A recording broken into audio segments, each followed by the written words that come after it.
few years as a video editor, as a translator, as a teacher, and a musician. And in that time I became obsessed, you might say, with the folk music and folk culture of Eastern Europe. And one day when I was in Detroit, I found a strange musical instrument with a whole lot of strings, and I wasn't really sure what this thing was or where it was from, but I knew that it was something that I wanted to learn more about. Well, later I found out that it was a tsimbali from Ukraine. So through this instrument I started to learn about Ukrainian traditional culture, Ukrainian history, Ukrainian language, and music, most of all. And a couple of years later, when I decided to join the Peace Corps, I was really excited when I was offered a position in Ukraine. So, in addition to the goals of the Peace Corps, I had my own goals to learn Ukrainian language as well as possible, to learn as much as I could about the traditional culture, and to learn to play the tsimbali.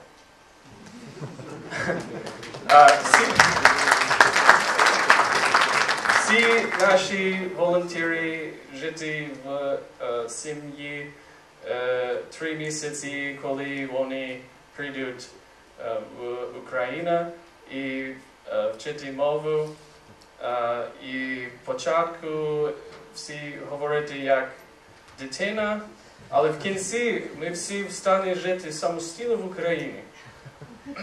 Я би сказав, що я вчився мову. Я вчився української мови втричі. Спершу, коли я приїхав до України і жив в сім'ї в Чернігівській області. Я вчився, можна сказати, центральноукраїнському суржик. А потім 3 місяці по тому я приїхав на місце в Рахові на Закарпатті, де я працював у школі 1 рік і вчився рахівський діалект. А після року в Рахові я переїхав працювати в Коломиї, Івано-Франківська область. І тепер вже 2 роки вчуся говорити літературно українською.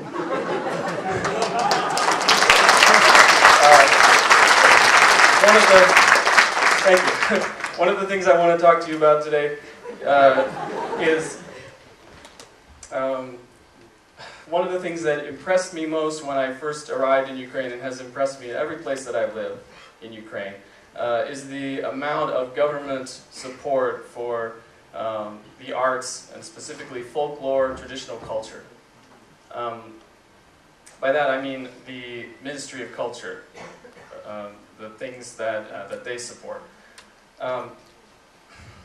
For me as an American, this is something that's completely foreign. When I arrived, I noticed that children have opportunities to study in state-sponsored music schools.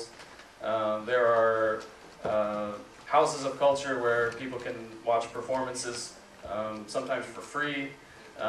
There are a lot of opportunities to get involved and learn about Ukrainian traditional culture. And this is something that most Ukrainians maybe don't know, that in America we don't have this. We don't have a Ministry of Culture. We don't have a lot of really any government support for the arts at this point. And so for me, as an artist, as a musician, this was great to see that there are so many opportunities for children in Ukraine, and even for me as a foreigner, to learn about Ukrainian culture and get involved in folklore without spending a lot of money.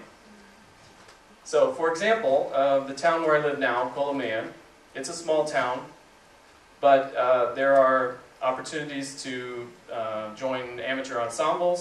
Children can join folk dance groups, folk singing groups, instrumental ensembles. Adults can join ensembles. Children can study in a music school for almost nothing, nearly for free. There are professional ensembles sponsored by the city, by the Ministry of Culture, that perform often for free. All of this is absolutely unheard of in America. we don't have these kinds of state-sponsored music groups, especially folk music groups, things like that. So I spend a lot of my time, most of my free time in Ukraine when I'm not teaching English, trying to get involved in folklore in some way. I've been learning to play the tsimbali in the local music school. I'm definitely the oldest student in the Дитяча музична школа. I've been learning to play different hutzul flutes at the pedagogical college where I work, and I've been learning some Ukrainian dances recently with the local folk dance group. All of this has been made possible because of the existence of the state-sponsored Ministry of Culture structure. Would I be able to do these things without the Ministry of Culture existing? Sure, that's how it works in America.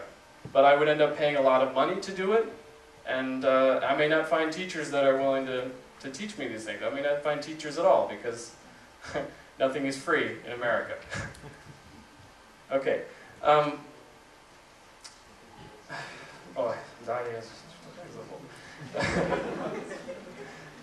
Я розумію, що Міністерство культури є пережитком радянської системи.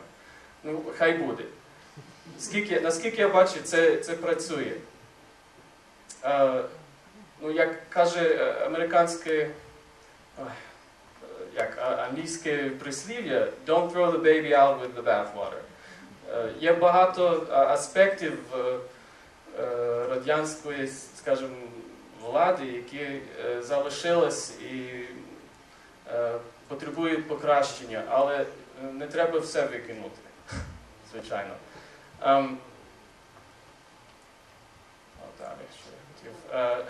Це легко бути песимістом у такі непевні часи, як наші. Я бачу, що українці люблять бути реалістичними песимістами і звертати багато уваги на негаразди.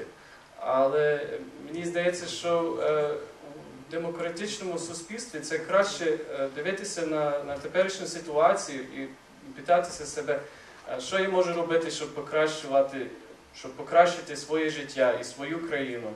І навіть невеликі речі, як волонтерство, благодійні організації або прибирання парку або лісу, має позитивний вплив і може стати хорошим прикладом для інших.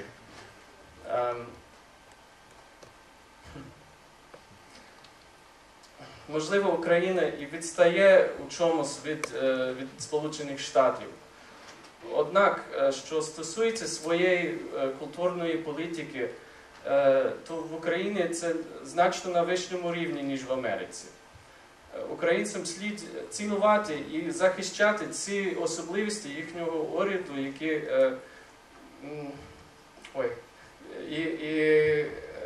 зосередитися на покращенні ситуації в тих сферах, які є менш успішними. Дякую.